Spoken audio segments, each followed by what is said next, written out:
Selamat pagi. Apa kabar pemirsa TVR Parlemen dimanapun Anda berada? Senang sekali ini bisa menyapa pemirsa kembali.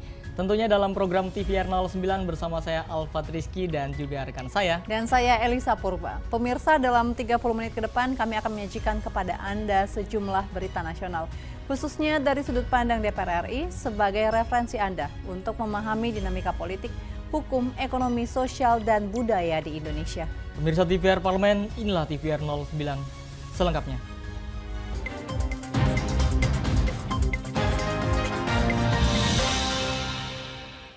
Pemirsa, pada April 2024 nomor induk P3K ratusan pelamar D4 bidan pendidik yang dinyatakan lulus seleksi P3K tahun 2023 dibatalkan atau ditarik kembali oleh Kementerian Kesehatan. Para bidan tersebut mengadukan hal ini pada Komisi 9 DPR RI. Pada April 2024, nomor induk P3K ratusan pelamar D4 bidan pendidik yang dinyatakan lulus seleksi P3K tahun 2023 dibatalkan atau ditarik kembali oleh Kemenkes. Para bidan tersebut mengadukan hal ini pada Komisi 9 DPR RI. Ketua Ikatan Bidan Indonesia, Ade Jubaidah, meminta Komisi 9 menindaklanjuti masalah pembatalan SK P3K ratusan bidan kepada pemerintah. Para bidan meminta keadilan karena mereka telah mengikuti seleksi sesuai prosedur. Mengikuti seleksi dari mulai tes administrasi, kemudian juga tes seleksi CAT dan lain sebagainya, dan sudah diumumkan bahwa mereka lulus, itu tolong berikan haknya, yaitu NIP dan SK-nya di tahun 2023. Karena mereka lulusnya tahun 2023. Anggota Komisi 9 DPR RI, Putih Sari menilai, para bidan tersebut merupakan korban ketidakjelasan regulasi pemerintah dan pemahaman kurang tepat oleh pemerintah daerah yang mengakibatkan bidan P3K tidak menerima hak sebagai ASN. Komisi 9 DPR RI akan memanggil Dirjen Tenaga Kesehatan dan pemerintah daerah terkait pembatalan SK dan regulasi di daerah. Ya, karena adanya surat edaran ya dari Kementerian Kesehatan yang SK yang memang harusnya memang mereka sudah dapatkan ini dibatalkan, bahkan ada yang memang sudah bekerja, sudah keluar SK-nya ya harus dicabut. Nah, ini kan menjadi tidak jelas gitu ya, padahal tentunya surat edaran ini sudah tadi sudah disampaikan bahwa tidak ada yang berubah dari tahun sebelumnya, bahkan tahun yang akan berjalan di tahun 2024. Samuel Dandwi, TVR Parlemen, melaporkan. Pemirsa, Kementerian Perdagangan menemukan 11 titik stasiun pengisian BULK LPG atau SPBE yang diduga melakukan kecurangan dalam pengisian gas subsidi LPG 3 kg. Anggota Komisi 7 DPR RI meminta pengawasan ketat dari Kementerian ESDM dan Pertamina, serta memberikan tindakan tegas terhadap SPBE tersebut. Kementerian Perdagangan menemukan 11 titik stasiun pengisian bulk LPG atau SPBE yang diduga melakukan kecurangan dalam pengisian gas subsidi LPG 3 kg. Anggota Komisi 7 DPR RI meminta pengawasan ketat dari Kementerian ESDM dan Pertamina serta memberikan tindakan tegas terhadap SPBE tersebut. Hendrik Sitompul mendesak Pertamina segera menginvestigasi praktik kecurangan pengisian LPG 3 kg. Pertamina juga harus membuat fakta integritas dengan pengusaha pemilik SPBE, sehingga bila terjadi kecurangan akan dikenakan sanksi tegas, karena praktik tersebut sangat merugikan negara serta masyarakat yang menjadi korban. Karena kalau kita biarkan ini bisa akan berkelanjutan. Kembali lagi, kalau sudah pengusaha yang nakal dan curang, itu udah ada bibit. Dia akan curang aja gitu loh. Sebagus apapun sistem yang dibangun Pertamina, dia pasti curang aja. Para pengusaha-pengusaha itu dipanggil semua, dibuat perjanjian fakta integritas yang keras kepada mereka. Dan sekali lagi, apabila ditemukan lagi mereka melakukan itu, langsung ganti pemain, ya, karena itu adalah uang rakyat yang harus dikelola dan diperuntukkan oleh rakyat. Jangan sampai apa yang ditugaskan kepada mereka dikurang-kurangi, itu tidak pantas. Bagaimana ruginya masyarakat menerima gas LPG 3 kilo itu dengan kurang volumenya. 11 SPBE yang melakukan kecurangan pengisian LPG 3 kg ditemukan di wilayah Jakarta Utara, Tangerang, dan Bandung. Dari hasil uji sampel Kemendak, terdapat kekurangan 200 hingga 700 gram setiap tabung. Kerugian akibat praktik curang tersebut bisa mencapai 1,7 miliar rupiah setiap SPBE per tahun. Mario dan Gunarso, TVR Parlemen, melaporkan. Pemirsa, BPS menyebutkan biaya logistik Indonesia di tahun 2023 mencapai 14,29% dari PDB. Biaya ini terhitung tinggi dan belum efisien dibandingkan negara lainnya. Dan informasi selengkapnya kami hadirkan usai jeda. Tetaplah di TVR 09.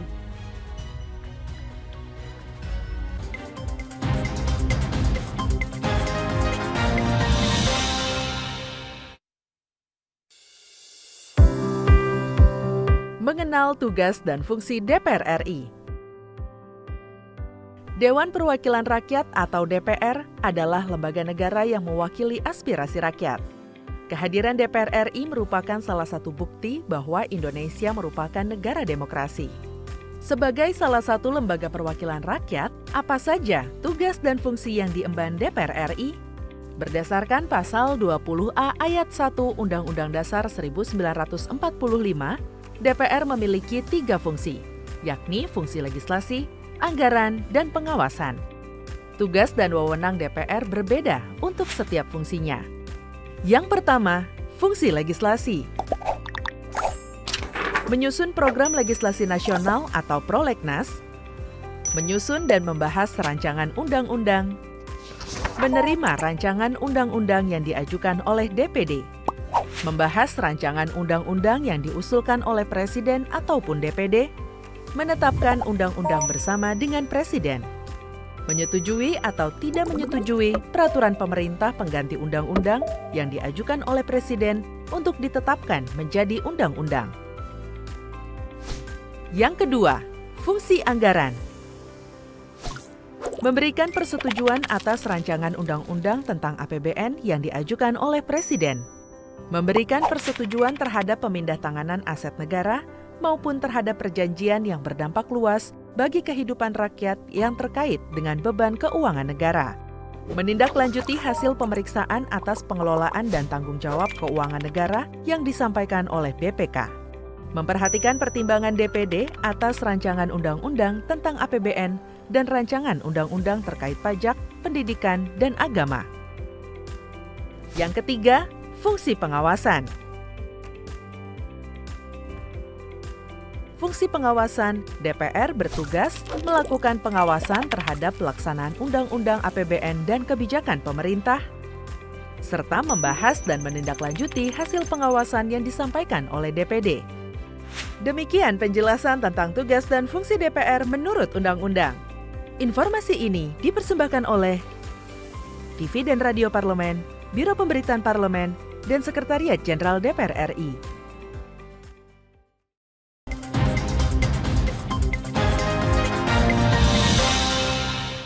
Anda kembali menyaksikan TVR 09. Pemirsa, Komisi 5 DPR RI mendorong pemerintah meningkatkan jumlah armada dan infrastruktur tol laut demi menekan tingginya biaya logistik di Indonesia. Program tol laut dibuat untuk menekan biaya logistik di Indonesia sehingga harga bahan pokok di Pulau Jawa dan luar Pulau Jawa bisa diseragamkan. BPS menyebutkan biaya logistik Indonesia di tahun 2023 mencapai 14,29% dari PDB. Biaya ini terhitung tinggi dan belum efisien. Menanggapi itu, Komisi 5 DPR RI mendorong pemerintah meningkatkan jumlah armada dan infrastruktur tol laut demi menekan tingginya biaya logistik di Indonesia. Andi Iwan Aras menjelaskan program tol laut dibuat untuk menekan biaya logistik di Indonesia sehingga harga bahan pokok di Pulau Jawa dan luar Pulau Jawa bisa diseragamkan.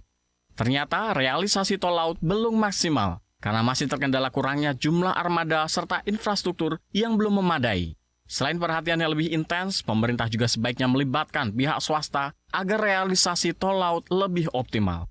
Meningkatkan jumlah armada, jumlah kapal dalam hal pelayanan, terutama juga penyeimbangan muatan ya, dari barat ke timur dan timur ke barat ini sedapat mungkin untuk menekan harga. Tentunya untuk dua arah ini kapal-kapal kita itu betul-betul dapat termaksimalkan fungsinya, jadi terisi ya. Jadi tidak saja dari barat ke timur, tapi dari timur juga ke barat harusnya bisa ada komoditi tertentu atau apa yang bisa diangkut agar supaya dapat menekan operational cost daripada kapal-kapal tersebut. Dengan peningkatan infrastruktur dan jumlah armada nantinya kita harapkan juga tentu keterlibatan swasta ya, bagaimana agar supaya hal ini bisa kita tekan. Data Kementerian Perhubungan mencatat, per tahun 2023, tol laut telah melayani 39 trayek menggunakan 38 kapal yang meliputi 115 pelabuhan di 91 kabupaten kota. Ken dan Bari, TVR Parlemen melaporkan. Kita beralih ke informasi selanjutnya, pemirsa. Pimpinan DPR RI menegaskan revisi Undang-Undang Polri dilakukan karena lembaga penegak hukum lainnya sudah lebih dahulu mengalami perubahan, terutama terkait pasal pensiun. Pimpinan DPR RI menegaskan revisi Undang-Undang Polri perlu dilakukan karena lembaga penegak hukum lainnya sudah lebih dahulu mengalami perubahan, terutama terkait pasal pensiun. Wakil Ketua DPR RI Sufmi Dasko Ahmad mengungkapkan sebelumnya DPR RI telah lebih dahulu melakukan revisi Undang-Undang Kejaksaan terkait usia pensiun dan usia jabatan fungsional. Untuk itu revisi Undang-Undang Polri juga perlu dilakukan agar semua sama di antara penegak hukum terkait masa pensiun. Nah, oleh karena itu pada waktu itu juga sudah ada permintaan untuk melakukan revisi Undang-Undang Polri dan TNI agar dapat sama dengan Undang-Undang Kejaksaan tentang masa pensiun dan juga untuk masa berakhirnya jabatan fungsional. Nah, oleh karena itu kita melihat situasi dan kondisi kemarin juga karena pemilu ini kita tunda. Nah, sekarang itu supaya juga semua sama di antara aparat penegak hukum ini, kita kemudian melakukan juga revisi. Demikian. Sementara itu, anggota Komisi 3 DPR RI Nasir Jamil menekankan jangan sampai perpanjangan usia pensiun bagi anggota Polri yang memiliki keahlian khusus akan menghambat regenerasi di tubuh Polri. Kemudian juga nanti dikhawatirkan, meskipun kekhawatiran ini masih tahap kekhawatiran. Ketika perpanjangan masa pensiun, maka itu akan berdampak terhadap regenerasi. Ya, regenerasi dan sirkulasi kepemimpinan yang ada di institusi kepolisian Republik Indonesia. Nah, ini harus diperhatikan oleh pemerintah, harus dicermati bersama-sama. Ya. Tim Liputan, TVR Parlemen melaporkan. Wakil Ketua Mahkamah Kehormatan DPR RI Imron Amin mendesak kepolisian mengungkap motif pelaku pemalsuan plat nomor dinas dan kartu tanda anggota DPR RI. Kasus pemalsuan plat nomor dinas dan kartu tanda anggota DPR RI sempat viral di media sosial dan media massa baru-baru ini. Wakil Ketua Mahkamah Kehormatan DPR RI Imron Amin mendesak kepolisian mengungkap motif pelaku pemalsuan plat nomor dinas dan kartu tanda anggota DPR RI. Kasus pemalsuan plat nomor dinas dan kartu tanda anggota DPR RI sempat viral di media sosial dan media massa baru-baru ini. Imron mengapresiasi upaya Polda Metro Jaya yang sudah menetapkan 5 orang tersangka dalam kasus tersebut dan menyita 8 mobil serta 25 KTA DPR RI palsu. Imron mendorong Polda Metro Jaya melakukan penyelidikan lebih lanjut agar MKD bisa mengetahui tujuan dan motif tersangka. Selain itu, ia juga meminta Polda Metro Jaya untuk melaporkan ke pihak MKD jika terbukti ada oknum yang terlibat. Terkait viralnya pemalsuan plat DPR RI yang sempat viral di medsos dan di media online itu benar adanya, di mana tim dari Polda Metro Jaya melakukan penyelidikan dan di mana menemukan beberapa tersangka pemalsuan plat dinas DPR RI, di mana ada salah satu pelaku pemalsuan plat DPR RI itu memalsukan 6 ID card plat DPR RI sekaligus. Ini kan sangat luar biasa. Jadi harapan kami kepada kepolisian untuk melakukan penyelidikan dan pemeriksaan terhadap tersangka agar kita bisa mengetahui apa tujuan dan motif tersangka tersebut. Dan apabila ada oknum dari anggota DPR RI yang terlibat agar dilaporkan pada kami MKD dan akan kami tindak lanjuti dan melakukan pemeriksaan terhadap oknum-oknum tersebut. Sebelumnya, kasus penyalahgunaan plat nomor kendaraan anggota DPR tersebut terungkap setelah salah satu advokat ternama menulis dalam status Instagramnya. Fitiana Unila, TVR Parlemen, melaporkan. Pemirsa, Badan Pusat Statistik merilis data hampir 10 juta penduduk usia muda yang berusia 15 hingga 24 tahun atau generasi Z di Indonesia berstatus menganggur atau tanpa kegiatan. Data menunjukkan fenomena ini paling banyak terjadi di daerah perkotaan yang mencapai 5,2 juta orang. Dan kami akan hadirkan informasi selengkapnya sesaat lagi. Tetaplah di TVR 09.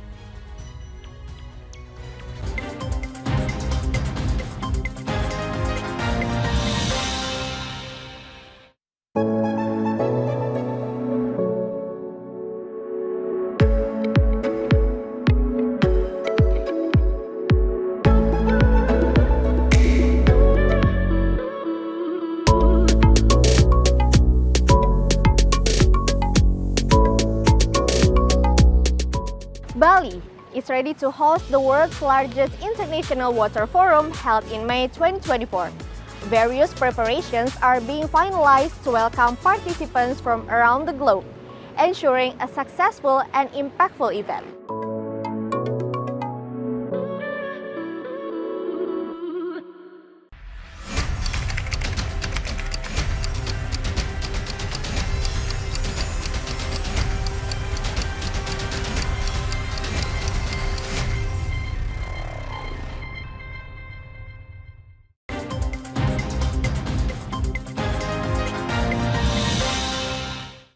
Anda kembali menyaksikan TVR 09. Pemirsa, guna menekan fenomena yang menjadi ancaman serius bagi bonus demografi di Indonesia, DPR RI menekankan pentingnya pendidikan keterampilan dan terbukanya luas kesempatan kerja.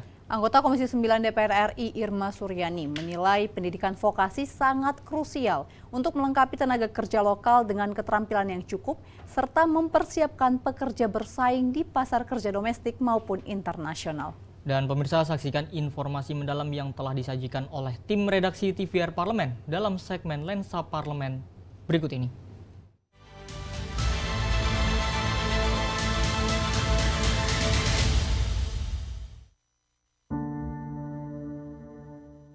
Badan Pusat Statistik merilis data hampir 10 juta penduduk usia muda yang berusia 15 hingga 24 tahun di Indonesia berstatus menganggur atau tanpa kegiatan.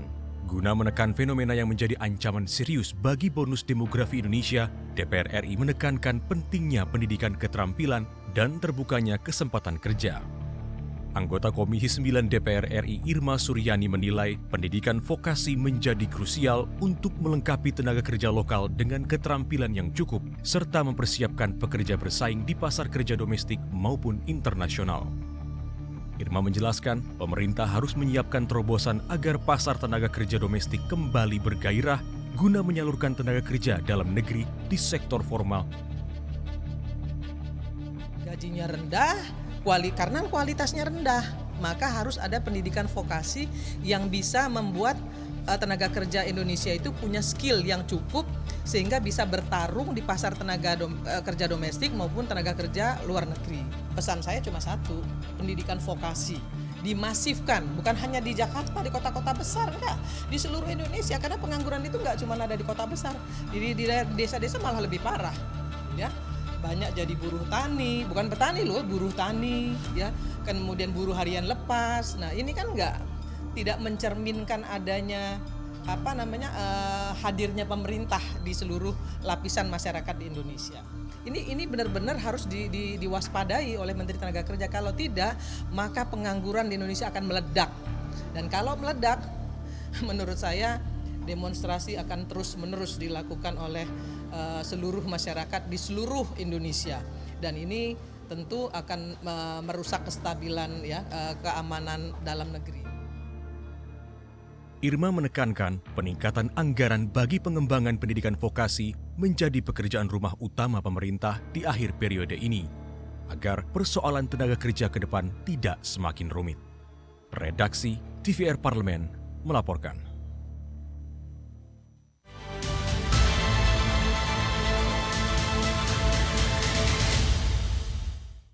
Pemirsa, siapa yang tidak kenal dengan Gunung Rinjani? Gunung aktif tertinggi kedua di Indonesia ini memiliki pemandangan yang indah tentunya.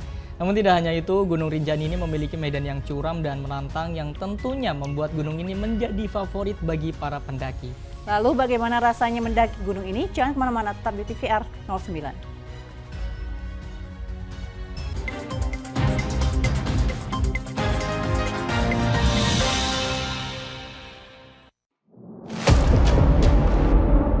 Sini ditambang.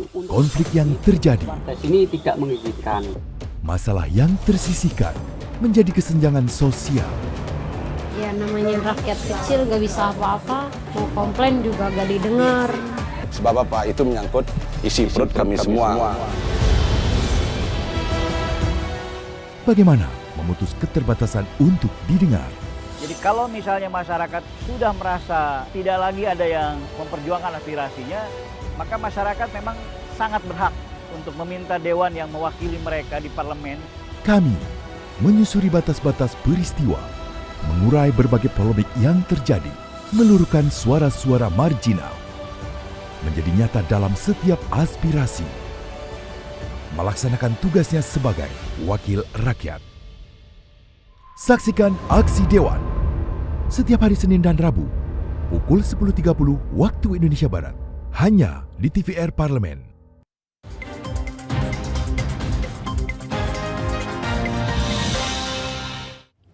Kembali di TVR 09. Ya pemirsa, tadi kita sudah sedikit membahas terkait dengan Gunung Rinjani karena memang bagi seorang pendaki Gunung Rinjani ini sangat difavoritkan dengan medan rute pendakian yang dilalui cukup menantang. Dan tidak hanya merasakan tantangan saat mendaki, tentunya ada kebanggaan dalam mendaki Gunung Rinjani bagi para pendaki. Dan tanpa berlama-lama pemirsa, mari kita saksikan keindahan Gunung Rinjani pada segmen Intips, informasi dan tips untuk Anda.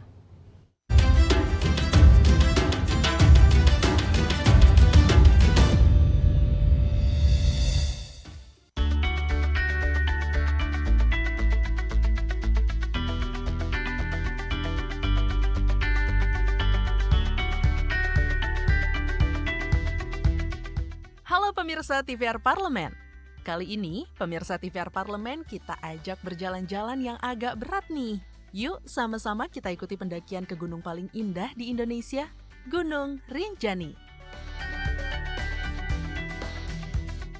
Gunung Rinjani adalah gunung yang berlokasi di Pulau Lombok, Nusa Tenggara Barat. Gunung yang merupakan gunung berapi kedua tertinggi di Indonesia dengan ketinggian 3.726 meter di atas permukaan laut. Secara administratif, gunung ini berada dalam wilayah 3 kabupaten, yakni Lombok Timur, Lombok Tengah, dan Lombok Utara. Ini merupakan gunung favorit bagi pendaki Indonesia karena keindahan pemandangannya. Gunung ini merupakan bagian dari Taman Nasional Gunung Rinjani yang memiliki luas sekitar 41.000 hektar. Di sebelah barat kerucut Rinjani, terdapat kaldera dengan luas sekitar 11 km dengan kedalaman mencapai 230 meter, yang dikenal dengan nama Segara Anak. Bagi yang mendaki Gunung Rinjani, Segara Anak merupakan salah satu pemandangan yang paling menawan tiada duanya.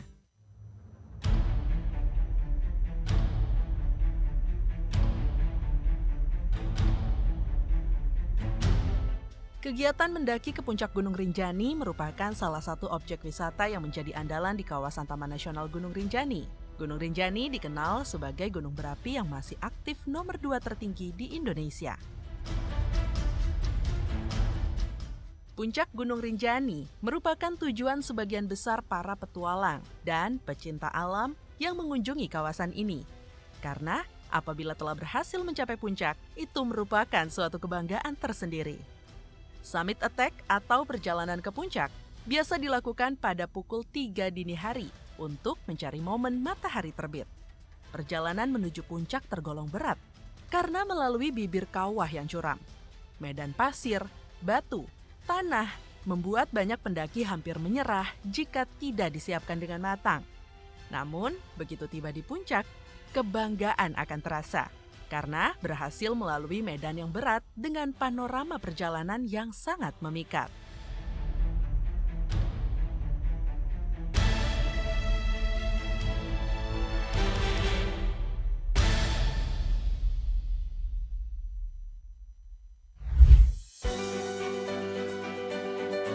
Rinjani disukai komunitas pencinta alam di seluruh Nusantara, bahkan dari seluruh penjuru dunia loh.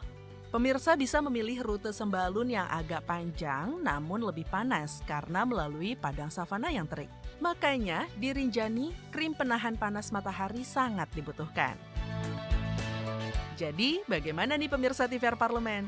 Yuk semangat olahraga untuk bersiap mendaki gunung terindah di Indonesia, Gunung Rinjani.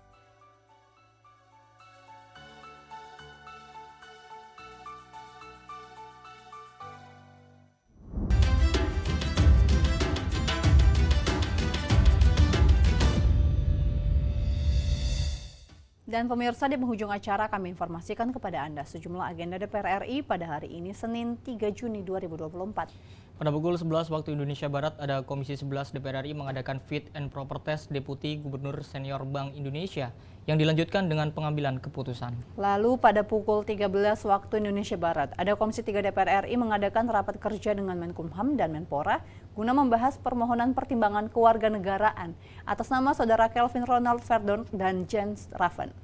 Dan tentunya sejumlah agenda serta program DPR RI lainnya tentu masih dapat Anda saksikan secara langsung pemirsa di TVR Parlemen. Anda dapat mengaksesnya di tvrparlemen.dpr.go.id. Dan pemirsa TVR Parlemen, demikianlah TVR 09 edisi pagi ini. Kami segenap kru TVR Parlemen yang bertugas mengucapkan terima kasih telah menyaksikan TVR 09. Ada saya Elisa Purba juga rekan saya Salvat Rizky pemirsa, sampai berjumpa kembali di TVR 09 selanjutnya. TVR Parlemen, Referensi Indonesia.